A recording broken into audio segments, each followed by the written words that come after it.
Bienvenue dans le QG Week-end, voici les titres de l'actualité.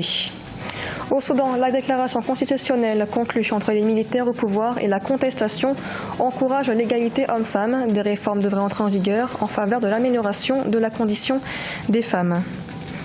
La Banque sous-régionale d'Afrique centrale, la BDEAC, intègre le capital d'Afreximbank, une participation conforme à son plan stratégique 2017-2022 et approuvée ce 9 août en conseil d'administration.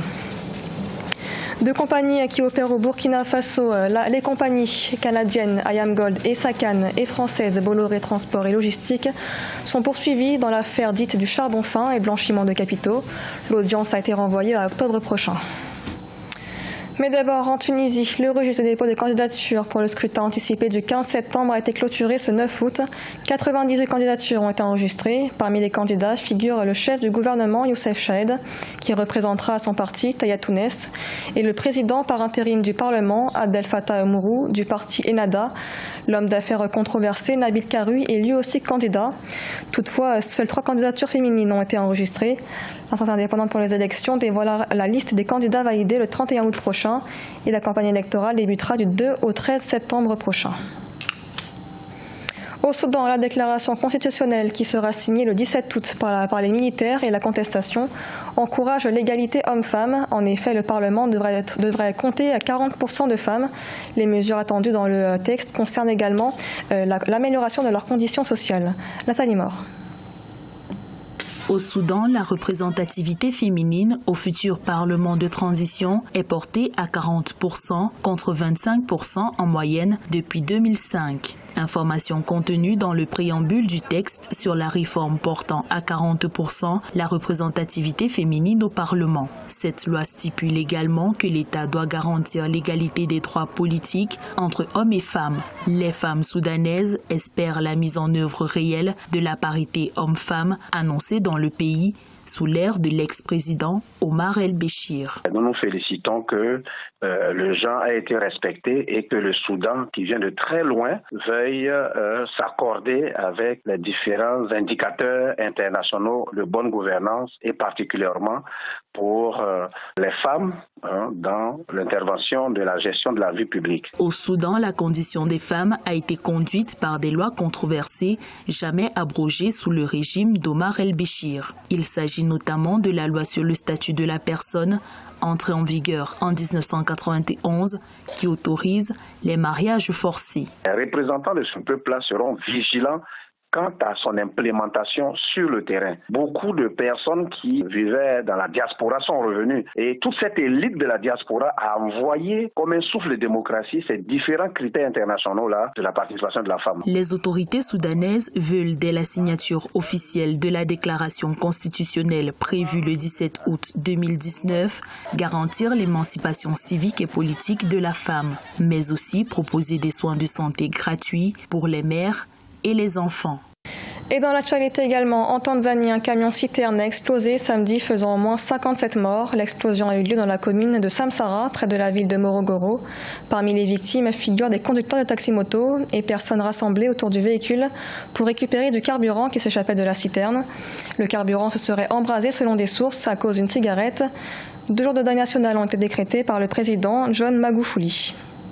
La Banque de développement des États de l'Afrique centrale participe au capital d'Afreximbank, une participation approuvée ce 9 août au siège du conseil d'administration de la banque à Brazzaville, au Congo, ce qui est conforme à son plan stratégique 2017-2022, en ce qui concerne notamment sa nouvelle politique de financement du commerce dans la sous-région. Reportage d'Eva Kunzou. Le conseil d'administration de la Banque de développement des États de l'Afrique centrale a approuvé au cours de sa réunion de ce vendredi 9 août 2019 à son siège à Brazzaville la participation de la banque sous-régionale au capital de la Banque africaine d'import-export, Afreximbank. Nous avons approuvé la participation de la banque au capital de certaines structures de financement parce que tout ce qui peut nous permettre de maximiser les ressources que nous collectons est une bonne chose parce que c'est à partir des ressources que nous collectons que nous aussi, nous pouvons financer les opérations de développement dans les différents États. La participation de la BDEAC au capital d'Afreximbank est conforme à son plan stratégique 2017-2022, au regard notamment de sa nouvelle politique de financement du commerce dans la sous-région. Le conseil d'administration a aussi approuvé approuvé la prise de participation de la BDEAC au capital social d'un établissement de microfinance qui envisage de s'installer dans l'ensemble des pays de la zone CEMAC aux côtés du programme du Golfe arabe pour le développement. Notre objectif maintenant, c'est que la banque ait suffisamment de moyens pour continuer de faire ce travail. C'est bien ça le cœur du métier de la banque, c'est bien ça le plan d'action. La banque est créée pour financer les projets. Bon, pour financer les projets, il faut avoir des financements. Donc, nous travaillons pour permettre au président de la banque et à son équipe de collecter les ressources, que ce soit sur le marché monétaire sous-régional, que ce soit sur le plan extérieur. Cette opération de la banque, qui complète son offre de services, lui permettra d'atteindre toutes les catégories d'agents économiques, telles que les personnes physiques, les associations, les ONG, ainsi que les PME, PMI, TPE, souvent limitées par le seuil d'intervention statutaire de la BDEAC, qui est fixé à 500 millions de francs CFA. Et puis un nouveau gisement de pétrole a été découvert dans la ville de Oyo, Congo-Brazzaville. Le gisement du delta de la Cuvette s'étend sur plus de 9300 mètres carrés. Il multipliera par 4 la production pétrolière du pays.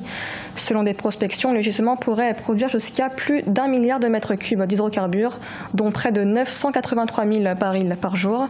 Rappelons que le Congo, troisième producteur de pétrole d'Afrique subsaharienne derrière le Nigeria et l'Angola, produit actuellement 350 000 barils de pétrole par jour. Le Nigeria veut devenir le premier fournisseur de carburant d'Afrique de l'Ouest. La compagnie pétrolière nationale devrait pour cela conclure un partenariat avec la première raffinerie privée du pays, Dangote, actuellement en construction, à Menedji et Antomenyo. La compagnie nationale de pétrole du Nigeria envisage de s'associer à la raffinerie Dangote pour agrandir sa masse de production. 650 000 barils de production par jour sont donc visés par la dite entreprise qui souhaite devenir une société d'État de niveau mondial. L'ambition est grande et demande beaucoup à faire, notamment sur le plan de la transparence. Le plus important, c'est d'améliorer le cadre législatif du secteur pétrolier, qui est essentiel pour chaque investisseur. Au-delà, vous devez vous concentrer sur une forme de responsabilité et la transparence que vos partenaires attendent avec impatience. Et il y a cette perception que le Nigeria est un environnement commercial très injuste. Donc, nous allons faire tout ce qui est possible pour rendre nos entreprises ouvertes. Le pays est fortement dépendant du secteur qui représente une majeure partie de ses recettes. Le pétrole génère près de 80% des revenus fiscaux et un tiers du produit intérieur brut nigérian. Un certain nombre de décisions d'investissement ne peuvent pas être prises maintenant, car les investisseurs se méfient de l'environnement fiscal. Une fois que nous aurons résolu les problèmes commerciaux liés à ces transactions, je pense que nous pourrons facilement revenir à l'investissement afin d'atteindre le niveau que nous examinons. La compagnie nationale de pétrole du Nigeria compte améliorer le commerce dans le secteur des hydrocarbures. Pour faciliter cet objectif et stimuler les investissements, une loi sur les industries pétrolières est en cours de validation dans le pays. Au Burkina Faso, 2 compagnies qui opèrent dans le pays ont comparu le 7 août devant le tribunal de grande instance de Ouagadougou. La compagnie minière canadienne IAMGOLD et SACAN et la société française Bolloré Transport et Logistique sont accusées de fraude et blanchiment de capitaux dans l'affaire dite du charbon fin. Leur audience a été ajournée au mois d'octobre. Rabat Maroun. L'affaire fait grand bruit dans le secteur des mines au Burkina Faso.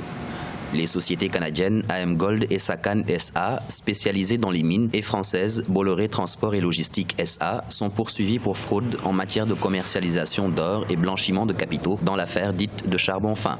À l'issue d'une première audience le 7 août, impliquant 12 personnes provenant de ces sociétés et de l'administration publique burkinabé, l'affaire a été renvoyée en octobre 2019. Il s'avère qu'il y a eu manifestement des complicités au niveau du ministère des Mines et aussi au niveau de la douane. Le renvoi s'explique par le fait que c'était la toute première audience. Il était quasiment impossible de pouvoir aller au fond du dossier. Il fallait leur laisser le temps de prendre connaissance de façon vraiment approfondie du dossier avant de pouvoir passer au débat en bonne et due forme. Au cours de la procédure judiciaire, la Brigade nationale antifraude de l'or a transmis un dossier dans lequel l'absence d'infraction de fraude à la commercialisation de l'or et des substances précieuses a été conclue. Mais selon le procureur général Laurent Poda, une mauvaise interprétation, notamment de certains articles du Code minier, a a été faite. L'enquête que cette brigade a menée pour conclure qu'il n'y avait pas de fraude, elle était tellement sommaire qu'on ne pouvait pas donner grand crédit à cette enquête-là parce qu'ils ne sont pas allés au fond des choses, ils se sont contentés d'interroger un certain nombre de personnes. Donc naturellement, ils se sont contentés de ces réponses-là que